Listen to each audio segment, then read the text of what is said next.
Hey, good morning. This is Brenda Meller with Meller Marketing, bringing you back for another edition of Social Media Pie. And guys, sometimes we have very sweet pies, and you know what I'm talking about, like the chocolate cream pies with a lot of sugar and things like that. Other times we have savory pies, which are a little bit more meaty and hearty. And that's what this slice of pie is today. I have a very special guest with me, Leon LaBrecque, and we're going to be talking about the economic impacts of COVID-19. So Leon, how are you doing this morning? I'm fine, Brenda. How are you? Great. So it's so nice to see you. And Leon and I, we know each other from my past corporate life. And Leon was sponsoring a finance lab at Walsh College. And I think we first met, Leon, when you were coming out and you were one of the major sponsors for the event. We did a whole grand opening, ribbon cutting and everything. And, it's been fascinating to watch and learn from you over the years, and really good to stay connected with you. Yeah, thanks, Brenda. I'm a self-proclaimed nerd, and being at Walsh with teaching other nerds was just one of the best things in my life. I really enjoyed being there, and enjoyed being the department chair, and proud of the lab and proud of all those things. Technology gave us a lot of big boost for our college. So. Yeah, no, it was amazing. And I know many people have crossed paths over the year that have had you for a teacher when you're at the college there too, and spoke very highly of you. And I think you've got a natural way of explaining, concepts to folks who are, like me. I'm a marketer, and when I was kind of booking Leon for the topic, I actually heard Leon on an interview with Terry Bean. If you guys aren't following Terry Bean yet on LinkedIn, make sure you connect with him. But Terry was interviewing Leon about this topic, and I was like, wow, as a marketer, as a non-finance, economics person, I was like, he really brought it down to a level that, everyone can understand it. And it's something that's impacting all of us. So before we jump into that topic, first, I want to welcome all of you who are joining us. Whether you're watching live on LinkedIn or live on Facebook, I want to invite you to leave a comment below. Let us know where in the world you're watching from and how's your day going. Just let us know. Give us a comment. That way we know who's online with us. If you guys know Leon, drop a comment below. Let us know how you know Leon as well, right? Say hi, right? Yeah. Yeah. So before we get started into the discussion here, Leon, why don't you take a minute for those who aren't familiar with you, tell us a little bit about who you are and what your business is all about. Yeah, great, Brenda. I am a nerd. I'm a CPA. I'm also an attorney. I'm also a CFA and a CFP.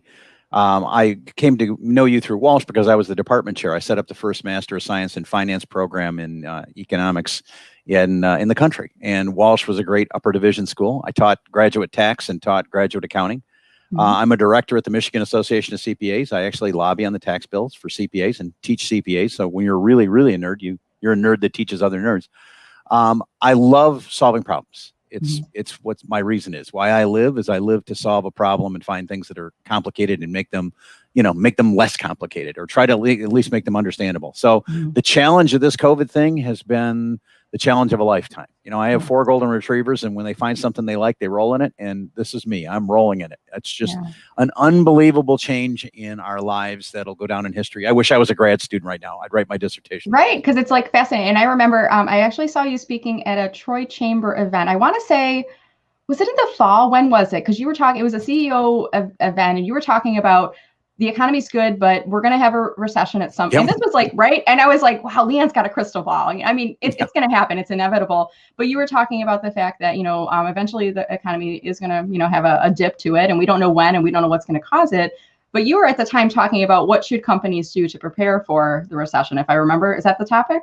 Yeah, that was recession readiness. And usually, Brenda, I mean, I've studied the last 11 recessions.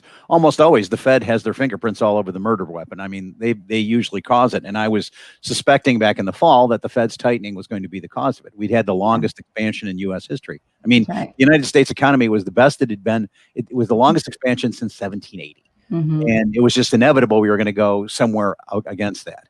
Little did I know, or anyone know, that a virus was going to create Right, because at that time it wasn't even a rumble. I mean, the rumbles started in December, maybe. There was nothing out there. So before we get into the topic, Sequoia Financial is your employer. You want to talk a little bit about that?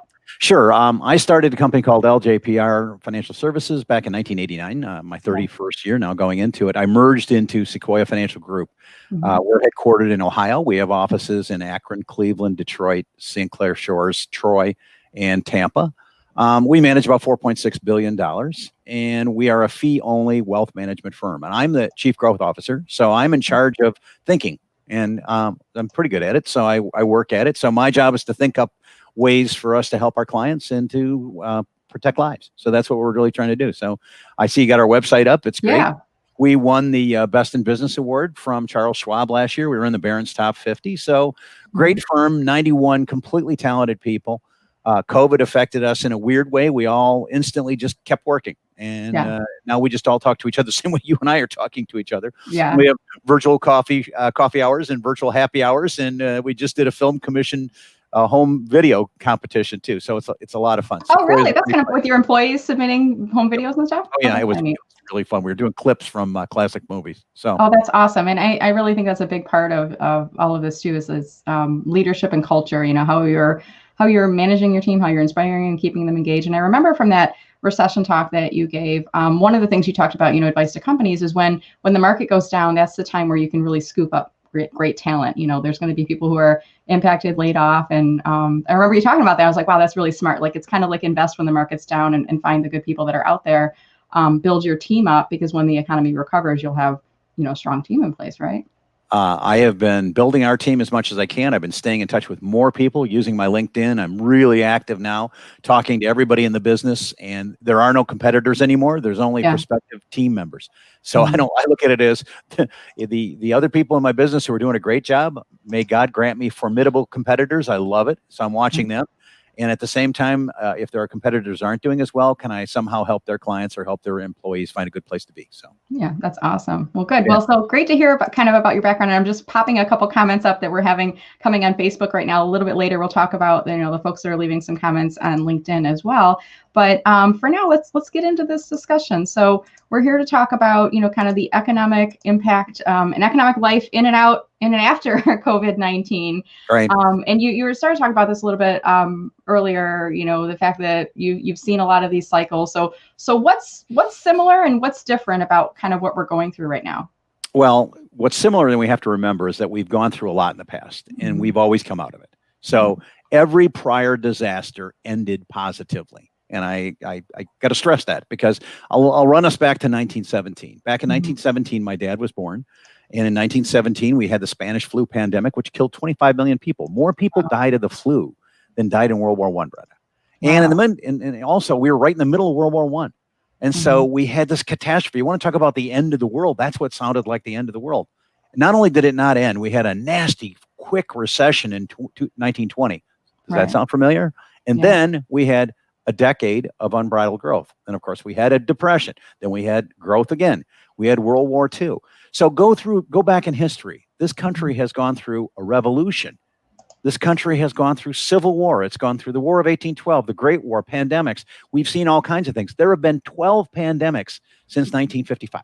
Wow. And no one remembers it. No, because it's like I heard like these kind of pandemics that we're having right now. They were saying they happen about every 100 years, and we were due for one, right? Do you know how many people had H1N in 2009? We were coming out of the recession, so none of us paid attention to us. Right. 1.3 billion people had H1N. Wow. 1.3 billion. Do you know that during Woodstock, of course, you don't even know what Woodstock is. No, I do. During Woodstock, there was a pandemic. Yeah. There was a pandemic going on in Woodstock. And as I recall the pictures, I wasn't there. And actually, if you were there and you remember, you weren't really there. But if you look at the pictures of Woodstock, those people didn't seem to care about the pandemic at all. They came back. Hygiene was more of a problem. Hand washing was collateral. But we have had many of these things happen, and it always is worse when you're in the middle of it. I mean, if you ask people, "Hey, what's your last trip to the dentist?" Oh, it was okay. Ask them in the middle of it how it was. Oh, it was awful. And so it always seems awful in the middle of it. So my first suggestion is we've had this happen before. We've not this, but we've had things happen before. Right. This is different. This is a lot different in a lot of ways. And what I've been trying to do is I've got my research team working on studying why it's different. Right. So I call this a waterless tsunami. I write for Forbes. Okay. And my latest article on Monday was about how we're all going to pay for COVID. Yesterday, the House introduced a new bill with $3 trillion extra. Now we're talking about trillions. We're throwing numbers around here that are unbelievable numbers. I mean, I remember in the day when we talked about $1 billion for this or $1 billion for that was a lot of $3 trillion. Brenda, to put that in perspective, the bill introduced yesterday, bill that was introduced yesterday is double the amount of taxes paid by all individuals in the United States in all of 2019. Wow. That's how big it is. Yeah. So what is different about this is we're in a waterless tsunami. We're in a tsunami that hit 130 countries in all 50 states and didn't damage anything. So where we're different, where this is a lot different, is we don't have a capital destruction. I mean, in World War I, we had capital destruction in Germany and Europe. In World War II, we had capital destruction in Japan and France and all over Europe, and even in the United States, and we lost a lot of things. We have had a labor destruction, and we've had a consumption destruction, but we haven't had a capital destruction. And actually, I think the Fed has done a remarkable job, and I actually laud Congress. They put the money back in the system. So we all got hit, but the money ended up back in the system. What we don't understand, though, is we're going to have to pay for this darn thing. And it's going to cost us a lot of money. And then the second aspect of it is we're going to change. If so, suppose there was a miracle cure right now. Suppose Dr. Fauci came on TV tonight and he goes, "We found out that we can now test everybody, and we also found out that peppermint lifesavers cures it." Or that llama. Did you hear that story? Isn't it a llama or some animal? They're saying some, I don't know, like I don't even know what it is. I didn't read the story. I'm like, that sounds ridiculous. But yeah, I mean, something could happen, and they could find the cure right away, right? It could be anywhere. So if they found a cure, imagine, let's just pretend for our listeners that they found the cure right this second, and they found the cure right this second. Would we go back to normal? And my answer was no. There's a lot of us that are working at home that like working at home. Did you see that Twitter announced yesterday that everybody can work from home? I didn't see that, really. Yeah. So what's going to happen now to all the office buildings that Twitter was renting? Yeah. What's going to happen in JP Morgan's got their people working from home. I'm working from home from Sequoia. I don't need to go in my office right now. We don't need to be paying rent on my office, and I don't need to meet clients. I can meet them like I'm meeting you right now. Yeah. So the how is that going to affect real estate? How's it going to affect restaurants? Do you think a lot of people are going to go to restaurants? I mean, some of this is like temporary though, isn't it? I mean, and even like the work from home, like, okay, we're going to be in this. We don't know. Is it 6 months? Is it 2 months? Is it 18 months? But I think eventually I have a hard time wrapping my arms around that, like not having my husband leave the house and go to work because he needs to get out and go to work. My wife picked me out. I went to work yesterday. She found out that there was a mute button on these things. She goes, "How come I have a mute button on you all the time?" Right. I like it. Well, I get like sometimes he'll come. I've got a home office and he'll come and close the door. But we're both loud. We're on calls all the time. But I just can't imagine not returning. And even like the restaurant thing. I mean, I saw an article yesterday. It was like, I don't remember where it was, like, it was some country overseas, and they had little glass houses they were building for people so they could sit outside and eat a meal, and not be worrying about germs and things like that. But I think like some things to your point, we've had pandemics before, so we've had heightened senses of germs and, handshaking not happening, things like that. And then it's returned to normal. I mean, I kind of feel like it's going to get back there. We just don't know. The big question mark is when. Well, we will get back there, and that's the first end. The when is what defines what shape we're going to have of this recovery. But what I do want everybody to understand is that there's a whole set of different ideas that we have to look at, and I'll break them down into three things. Number one is the regulatory environment has completely changed. I have never seen so much change in 10 weeks in my entire life, and I've been doing this for almost 44 years now. So in 10 weeks, we upended the SBA rules, we upended the tax rules, we upended the unemployment rules, we upended the economy, we upended the Fed funding. The Fed's buying junk bonds. The Fed is buying junk bonds. I mean, so literally, if I had told my students when I was teaching grad school at Walsh that this was going to happen, I would have been tested, for substance abuse. People would be like, "You're crazy. This is not going to happen." They would have said, "You're so far out in your left field. You're one of those crazy LSD professors from Berkeley." You're brilliant. You're a brilliant genius, Leon. So if we look at that giant upending, there's a huge change in the regulatory environment. I mean, businesses can get tax-free loans, and we can get a loan forgiveness, and we can get extended unemployment. I mean, we're in a weird state right now. If you make less than $22 an hour, you're better off unemployed than working. That's how crazy it is in this world. And I'm hearing people now, I was on a call, I think it was Sterling Heights Chamber or Troy Chamber, I can't remember. Sterling Heights Chamber. And they had somebody who was a representative from an unemployment office talking, and people are saying, I have employees that are now, they're furloughed. I'm saying, come back to work. And they're saying no, because I'm getting more pay on unemployment. I mean, they're going to get denied. They're not going to be able to keep that money train going. But it's kind of appealing to be able to make more money not working than working, right? I've got clients who own businesses, and we're talking about giving people the difference so they'll come back to work. So they can get the loan forgiven. I mean, there's just crazy things like that. So the first thing is we have a regulatory environment that's completely shifted, but we have this giant hole we just shot in the side of our economy that's going to cost us about $5 trillion. Yeah. And $5 trillion has to get paid for somehow, some way, shape, or form. Right. Because the money didn't come. We didn't get like a magical loan or magical money created and given to us. We created the money essentially. And that's what I remember you talking about in Terry's session is, I mean, we created it really out of thin air, right? I mean, it didn't exist. The Fed pushed the magic button. The Fed goes, oh, well, let's put $1 trillion. And all the Fed has to do is say to the banks, okay, you have $1 trillion, you can go lend it. Right. Poof. But it comes at a cost, and it comes at the cost of potential currency devaluation, or eventually we have to pay the interest on the debt, even if we pay it to ourselves. Yeah. And so we either die by paper cuts over a really long period of time, or we're going to have to come up with some hard decisions like increasing taxes or cutting spending somewhere else or doing something else. I mean, we paid for the sickness with our credit card. But we had to do this, right, Leanne? I mean, you wouldn't say we shouldn't have done this. I mean, do we have to do this? I mean, we had to give money. We had to have unemployment benefits. We had to have loans out there. What would be the alternative if the government didn't make these funds available to us? When we shot the hole in the consumption, the consumer is 70% of the United States economy. So consumers drive the United States economy. It's the 70% gorilla.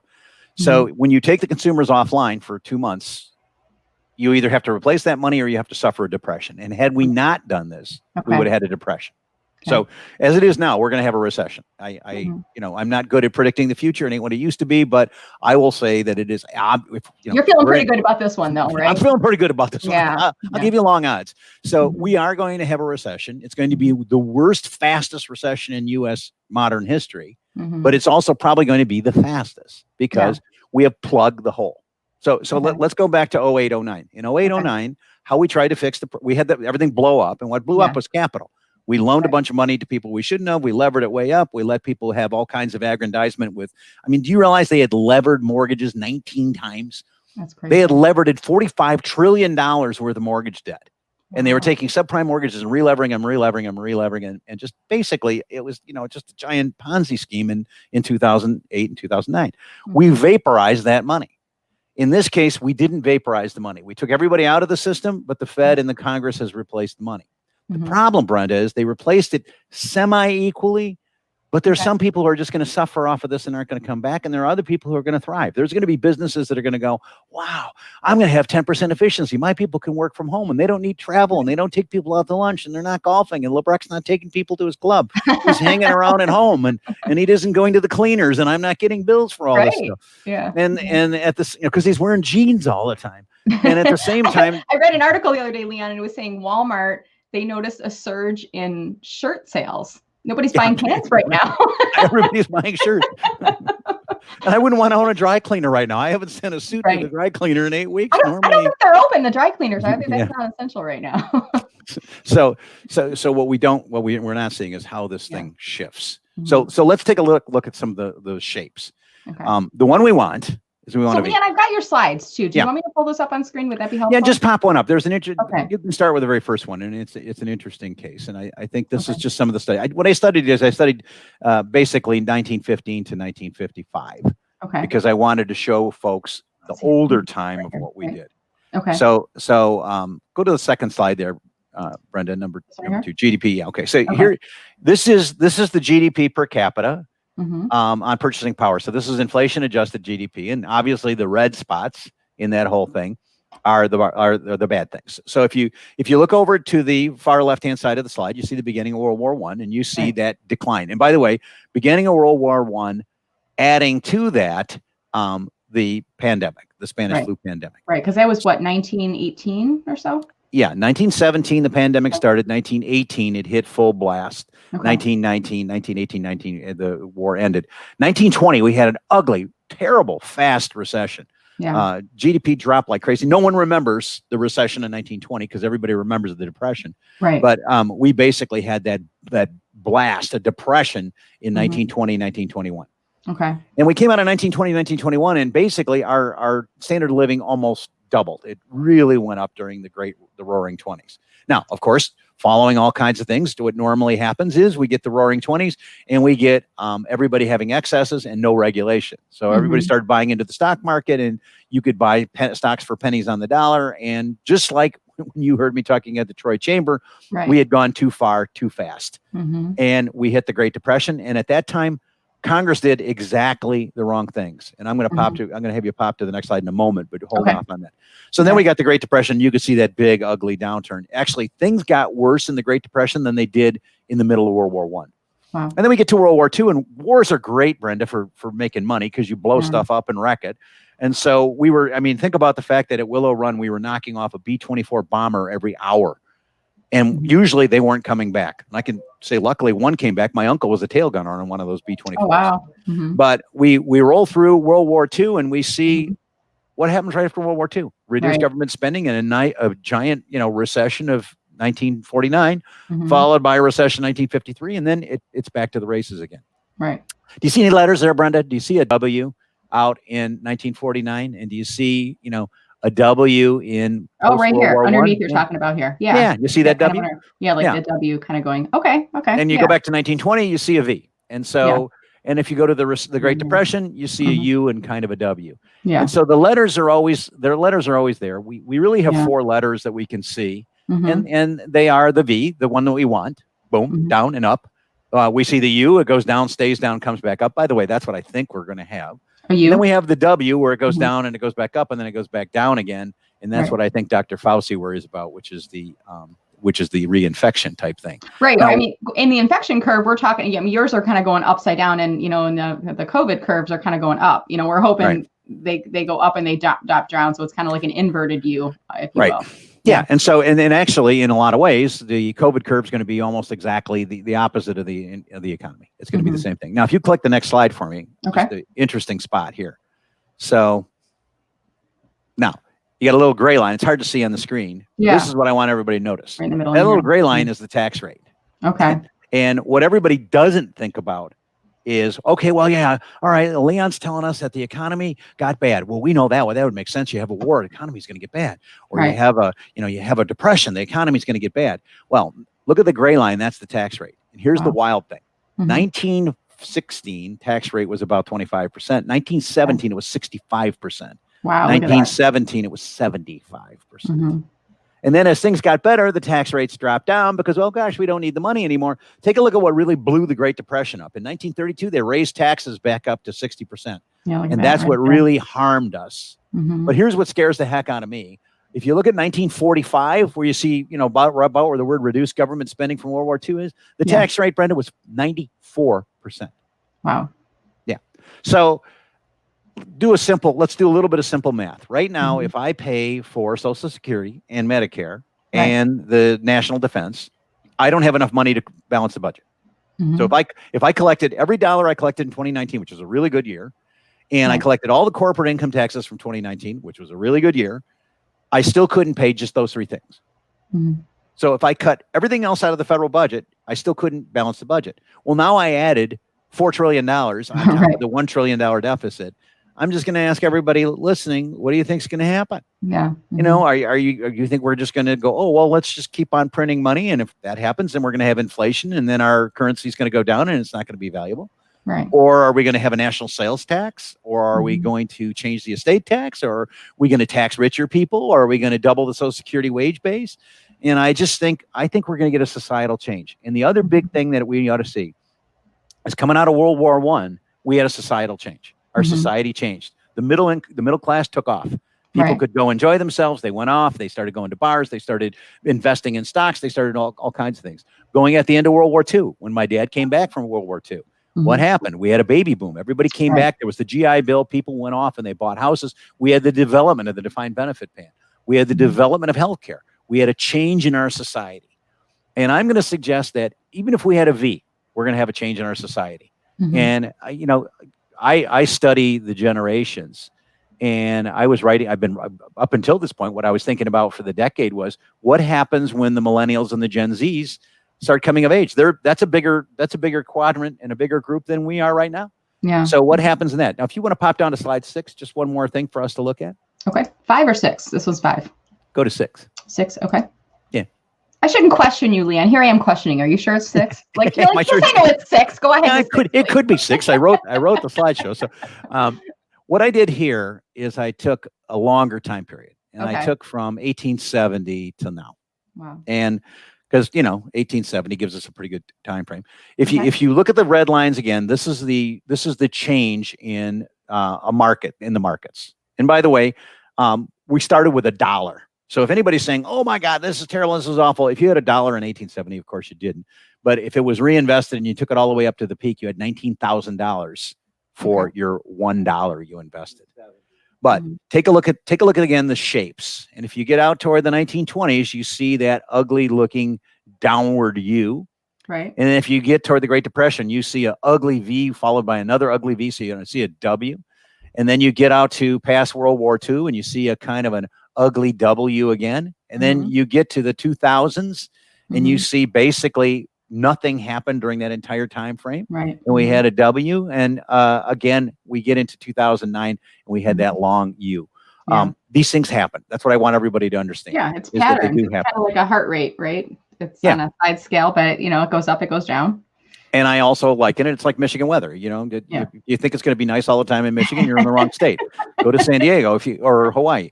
But if you are prepared to have cold, even in May apparently, snow in May of all things, snow in mid-May. But if you're able to withstand the weather, you can get a lot of the cycle in here. So there is a cyclicality of this whole thing. Right. One last thing on this chart we ought to see, and I think everybody should, if they're looking at it carefully, notice it was flat for a long time. Like from 1900 to about 1920, it was flat. Then it shot up. Then it was flat. Then it shot up. Then it was flat. Then it shot up. Then it was flat. And then it shot up. And we could be in for some flat now. Yeah. Okay. But is that good? Flat's good? Yeah. Stable? Flat allows us to buy things. Flat allows us to look at the economy. I would say 10 weeks ago, I would have probably told you that commercial real estate was a good place to be. And 10 weeks ago, I would have said airlines are going to probably keep having business and things are going to keep going. And cheap oil prices will be great for airlines and it'll be awesome. And 10 weeks ago, I would have said, gosh, Uber is a great company and ride hailing is going to be a big deal because all of the millennials and Gen Zs will take DoorDash. They'll order DoorDash, take an Uber and go to their WeWorks. Yeah. And, and we'll use that and it'll be a whole change in the culture. You need to make a Leon talking to Leon 10 weeks ago video, I should.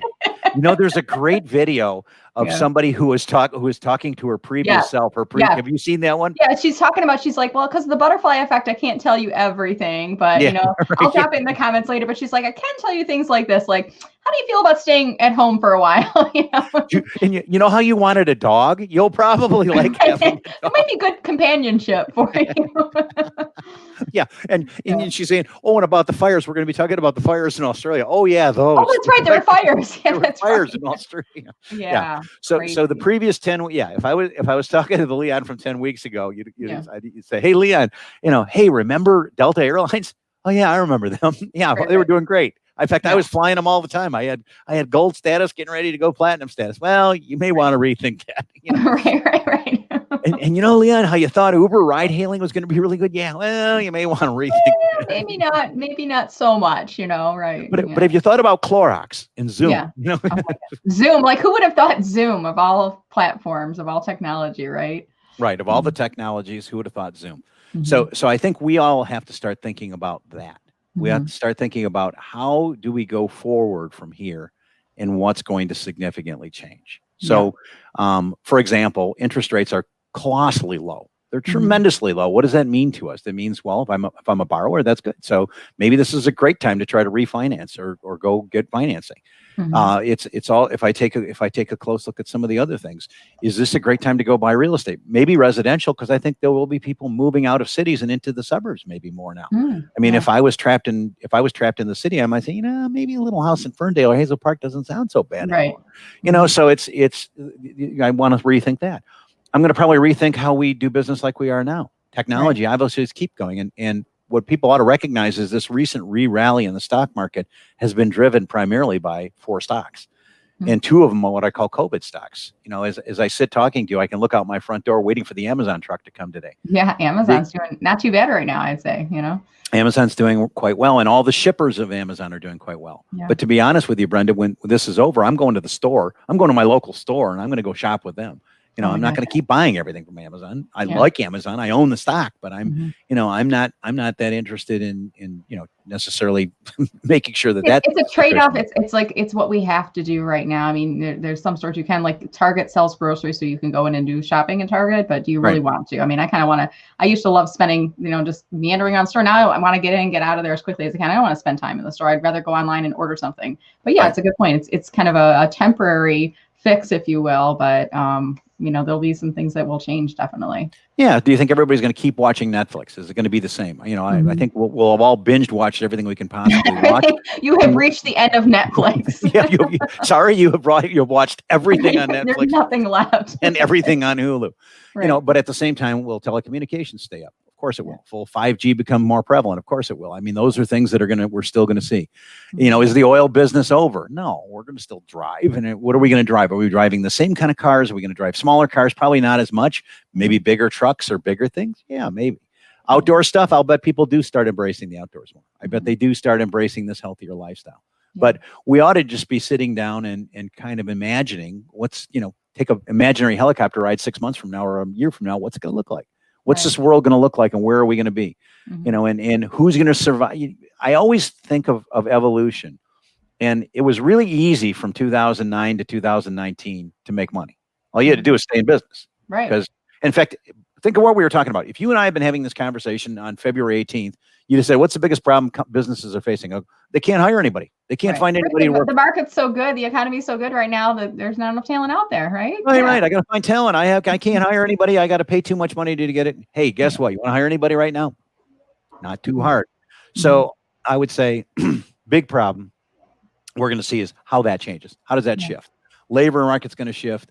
We're going to have shifts in how people do business, where they do business, when they do business. Yeah. A whole new paradigm.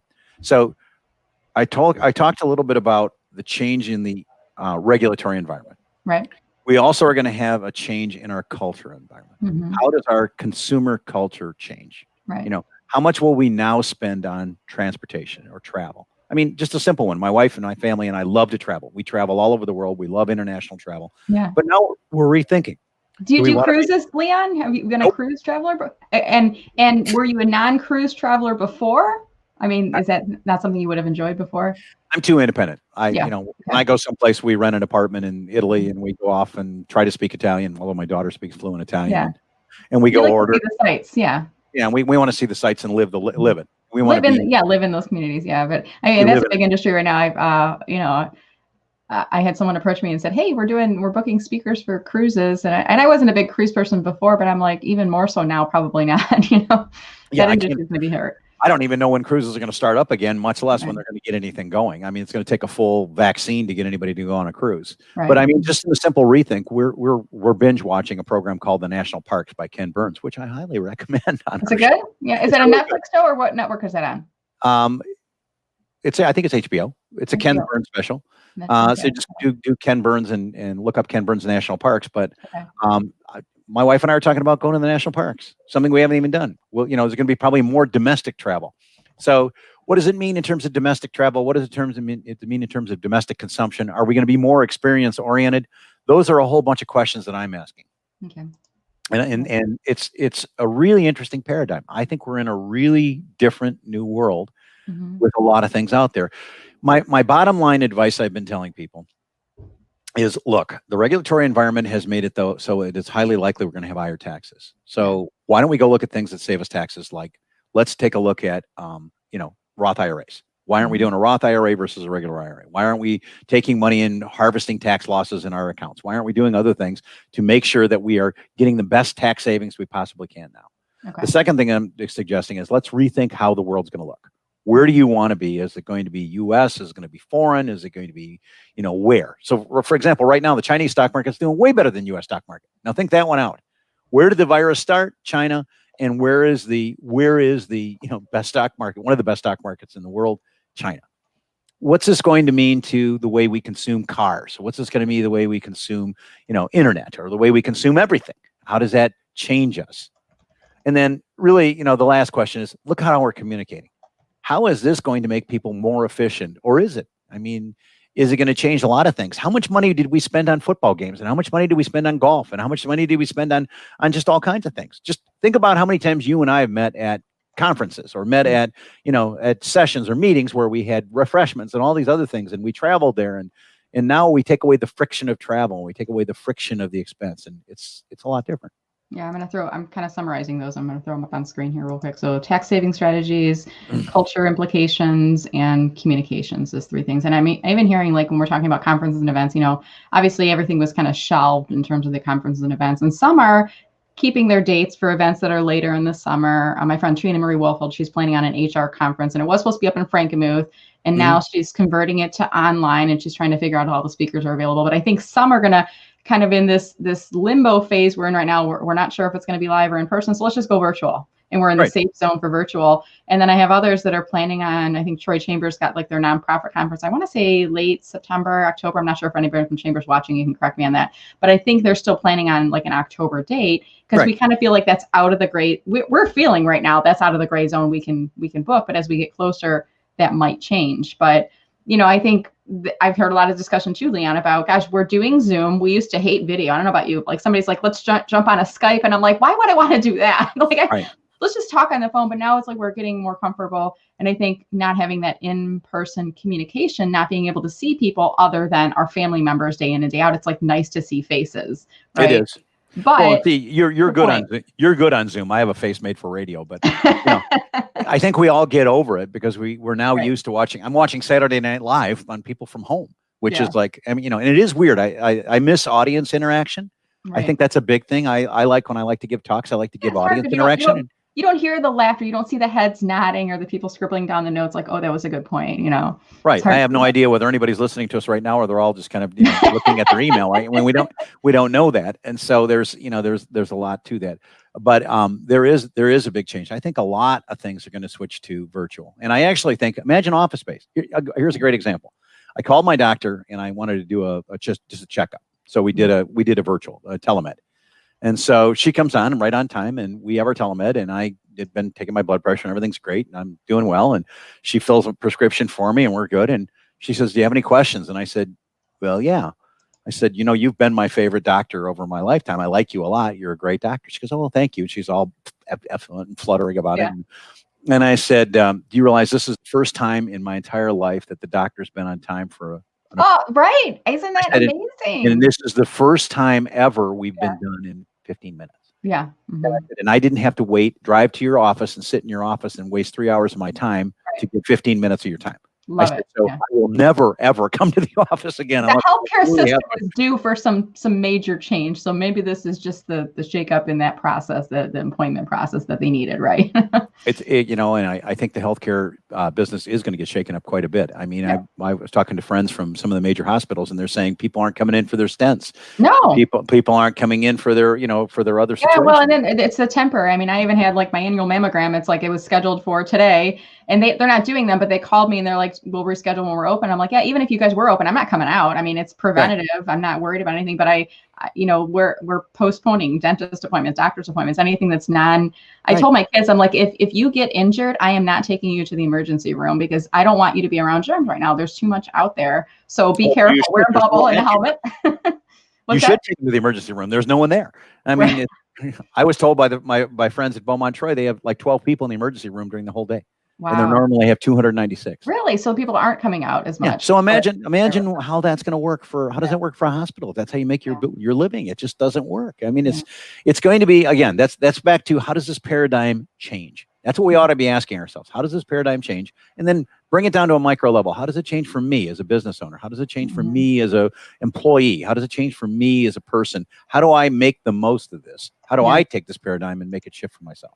And one thing I've been kind of having a lot of conversations with fellow kind of entrepreneurs and consultants like myself is how can we shift? Right now we've all kind of been shaken up by this. So for me, it's like I was doing a lot of in-person team training, corporate events, speaking events, things like that. And those are all kind of stopped. But now I've shifted to, okay, what can I do for now to keep, one, keep up my visibility, and then two, leverage my resources so that I'm helping shine the spotlight on others, people like you, bringing people on LinkedIn Live. And then, okay, maybe if I'm not delivering in a person, maybe I can deliver it online. So now I'm doing webinar training and I'm launching an on-demand course. But I think people, and I think you're one of these, people who can kind of shift quickly, and you don't see a change in the environment necessarily. It's a challenge, but it's an opportunity, and you're able to reframe quickly and figure out where are the opportunities and how can I shift my business to kind of meet the needs of the market today. And then where I think what you're doing is you're focusing on where's it going next, what does the next 6 months to a year look like? And you're kind of building up that pipeline of opportunities for yourself. Think of it this way, Brenda, you and I are exactly the same business. Every one of our prospective clients, we know where they are. I mean, how often could I ever said that to you? I could never have said to you before, by the way, Brenda, everybody you ever want to talk to, we know how to get to them. Yeah. They're sitting on the end of a computer right now, almost That's within. Very true. Yeah. There's an enormous amount of probability, and maybe you know how to get to them, which you do. Obviously, you're very good at that. I think actually you'll be more successful with this than you potentially would be doing the lives, because you're limited by the lives. You're limited by the friction of travel. You're limited by the friction of, if I call you up and say, I want you to come in and work with me for an hour, you got to get over to the office and get set up and do all those things. And then, it's going to take you an hour to get there, an hour to do it, an hour to get done. And we got to chit chat, and I've got to buy you coffee and, donuts and cookies and all those. And I'll eat all the cookies. You got to buy me pie, because that's my thing, right? Pie, right? We'll do pie. We'll do the triple berry pie. Although, right. There you go. Yeah, the berry pie, my favorite. But now it's, you're like me, probably. I was on a call just before you and I got on. I'll be on a call right after this. I was on a call yesterday with 140 tax attorneys. Great. And we're talking about how often could I get to 140 tax attorneys in Cleveland? And I didn't have to drive to Cleveland, and I didn't have to go there, and I didn't have to do anything else. And I could wear sweatpants, and I think those who adapt, Darwin said this, and everybody thinks Darwin said, it's the survival of the fittest or whatever. Yeah. It's not. He didn't even say that, by the way. It's the survival of the most adaptable. And I think this is really the question, is our mantra ought to be adaptability. How can I become the most adaptable organism? And you're a great example of an adaptable organism. In our case, we had technology that was so strong that it was just like, we just went into it right away. We didn't even miss a beat. We had 90 people, and all 90 people just went in there. So I just think we should all be thinking that, and that should be our main thoughts coming out of this thing. I love it. Well, let's, at this point, Leanne, I want to kind of see who's online watching with us on LinkedIn. I'll give you guys a couple shout outs, and I'm going to encourage you guys, share this video, because I think there's some really great tips in here. But at this point, I'd like to open it up to the floor to see if anyone has any questions, and also to give some shout outs here. So let's see who we have watching. We have Saeed watching from Pakistan, Leanne. So we are international this morning. Hey, how are you? There we go. We have Terry Buckner from Metro Detroit, also a Walsh grad. She's in the financial realm. So I'm wondering, Terry, if she was one of your students, perhaps. Could be. I had a bunch, and if I was terrible, then probably yes. Yeah, probably there. Barbara Bolt is listening from Farmington, Michigan. We've got Kristen from Plymouth, Michigan. Hello, ladies. How are you? Sonia from Toronto. Warmer morning there. And let's see, we have Karen from Mississauga, Canada. We have Angie Hensley from Madison Heights, Michigan. Muhammad joining us. We have Jagruti joining us. And he's saying now is a great time to be active on social media. Absolutely. There's so many people, when I was kind of getting things in place for myself and my business. There was the COVID dip. I mean, you're showing the economy dip. I was seeing the COVID dip in the LinkedIn trend line. So everybody's profile views and activity was going down. And there was a 2-week period where everything dipped. And then the smart people regrouped and got back active on the network. And the others are kind of very timid and waiting. No, don't wait in the background. Get active, be appropriate. You don't want to be tone deaf to what's happening in the market, but you definitely want to be active. And part of the way of doing that, guys, is leave a comment right now. Other people will see your name, and you might get some additional profile views from that. So a little mini LinkedIn tip baked in there. At Brenda Meller. There you go. Alex Stross, I think you know Alex. He was on. I know Alex. Hey, shout out to Alex. Alex. Yeah, so Alex was on. Guys we had at Walsh. The ACG Cup. Remember the ACG Cup? It was kind of like the Stanley Cup, the competition for ACG Detroit. And Alex was on the winning team. And I remember being at an event, and he was carrying this ginormous trophy around for that event. So nice to see you online this morning, Alex. Classic nerd. My favorite. You embrace that, Leanne. I like that. I love it. The more nerdy you are, the better it is. And Alex is a great nerd. One of my favorite nerds. Smart guy. Let's see. We have Julie Ford, Mrs. Eating in a Restaurant. I hear you, Julie. There's nights I look at my daughter. She's 8, and I'm like, Charlotte, I just don't feel like cooking anymore. Like every night you people want to eat something and I just want to like go out. They keep eating, Leon. I don't know why. Sometimes they don't eat what I make. That's the challenge too. Julie says her local dry cleaner has very limited hours, 1 day a week. So I think some businesses are kind of working their way around. If it's one person, they're kind of working around that, or if it's a family-owned business, they're able to. We can call our dry cleaner and they'll open. Can you? Okay. Yeah. Rebecca Sorensen, fun to hear you again. Do you know Rebecca? She says, reminds me of your Walsh classes a few decades ago. Rebecca was one of the smartest people I ever encountered at Walsh. She went over to Plant Moran. She's a totally successful financial advisor. Rebecca's just tremendous. Hi, Becky. Great to hear from you. I actually nominated her for an award, which she well deserved. She was one of the great female alums at Walsh College. So that's wonderful. I think she might be at UBS now. Does that sound right? Yeah, she's at UBS. She's doing a great job. She's a terrific advisor. Great. Rick Clay is joining us from Toledo. And guys, I'm looking down at my screen. I'm not ignoring you. I'm just looking down at my screen at the comments. So we got Rick Clay from Toledo, Ohio. Sonia says, yes, National Parks is on Netflix if anyone is interested. And I'm going to do a quick screen refresh. And what happens is when we get comments coming in from StreamYard, guys, it takes about 30 seconds for your comment once you leave it up on screen for me to be able to see it online. And Liam, we do have people watching. We're up to 209 views so far. And we'll have people continuing to watch the playback as we go throughout the day here. Let's see who else we have on here. Terry says, hit the nail on the head. It's an opportunity. Definitely, the market we're in right now. So agrees with that sentiment there. Let's see. Steve Moore says, very informative. Thanks, Brenda and Leon. I think Steve is with Rochester University. I'm not sure if you know Steve. I do know Steve. Yeah. Okay. Hi, Steve.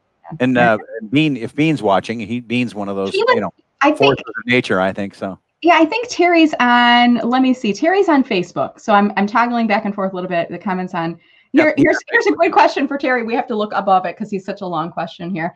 Can't we just uncreate the money? I don't think that's possible, is it? You know what? I would like to address that. I actually have had the privilege, because I get to talk in different circles, of having met Janet Yellen and Ben Bernanke. Wow. Personally. And boy, talk about a couple of brain trusts. And I actually asked a question like that. I said, what happens if you take all the QE money and you just cancel the debt? Yeah. And they said, we don't know. And I said, would it wreck the dollar? And they go, we don't know. So it's really an interesting question. You maybe could uncreate the money, Terry. I don't know. I don't. No one, including the two Federal Reserve chairs, can tell me if you can do it. And I'm on the Fed Beige Book Committee, and I can't get a Fed economist to tell me that. But who knows? Yeah. Yes. That's a good question. I like the thought-provoking questions that are coming in there. Paula Christensen says, agree. A lot of people evaluate into the future. Is this medical appointment even necessary? I mean, now that we've had to try it, I've done a teledoc appointment too. We've had to try it. I'm like, well, I get the same advice. And to your point, Leon, I didn't have to drive. I didn't have to go into the office. It saved me time. I got my answer. I was like in and out, and I didn't have to wait either. Like when you show up and they're like, well, they're running behind. You're like in there for an hour before you're being seen. Right. And looking at National Geographics from 1983. Right. We have Terry Buckner on with us, Timothy Gold from New York City, Maria from Troy, Michigan. Hello to all of you. Bill Stevens joining us this morning. And then Jana Radinagic from Montenegro, Europe. So lots of folks from around the world. And I'm going to pop back over to Facebook just to see. I know we had Ara Takuzian. Scott Lawrence says good morning on here. Hey, Ara. Our head of the Michigan Venture Capital Association. That's going to be a whole interesting way of doing things. Yeah. I had Ara back on a couple weeks ago. I'll put his link in the comments a little bit later if you guys want to watch his interview. So Scott was talking about the unemployment. I think this is the point in the conversation, Leon, that you and I were talking about. You're getting the unemployment benefits, and now I'm being called back to work and getting paid less. And the landscaper friend saying can't get people to come back to work. So it's tricky there. It's interesting, Brenda. Yesterday, the House introduced a new bill called the HEROES Act, and they want to extend that $600. And the administration wants to cut the $600 for exactly that reason. So that'll be a battle coming up and starting in D.C. I actually think they're going to do one more round of stimulus, but I don't think it's going to be the one that came out yesterday. It'll definitely be different. Something down the road. Okay. Good to know.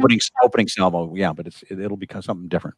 In Leon, I trust, because I feel like you've got a good kind of pulse on the market and you've been around the block long enough to know kind of what might be coming and what the impacts are. And I think they're kind of weighing those things out too. Hopefully they are, right? They're thinking about it. Yeah. Faith with Heels, who's Mavita Burris, is watching us today. So this is a question from Scott. Question for Leon. What's the next big data point you're watching or waiting for? So, Scott, obviously, the fundamentally obvious data point is the unemployment numbers. Where are we going to go in the unemployment numbers and where that comes back? And are we going to be in a situation where we stabilize out at 5% unemployment or 6% unemployment or 7%? Because I think there's no way we're going back to 3%. It's not going to happen. It's not going to happen. I'm also one of my data points I'm watching is the 10-year Treasury.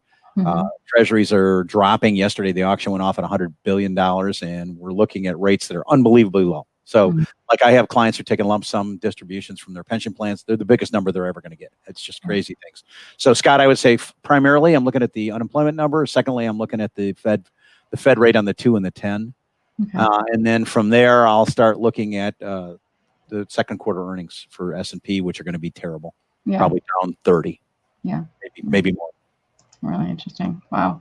Well, good stuff here, Leon. So I think we've got through all the questions. I'm going to just take the ticker off of the bottom as it's running through here and kind of wrapping us up here today. I want to remind you guys of a few things. You know, Leon is on LinkedIn. I'll see if I can pull up his profile in the background here. Yeah, connect. Through here. And you're open to connecting with people, right, Leon? If people visit your profile. And what I would suggest to you guys is if you do reach out, which I highly would recommend, if you do reach out to try to connect with Leon, mention that you saw him in the session, or at least put something in that, make a little personal note when you send it out. So you'll get a high likelihood that people will accept your invitations when you do that.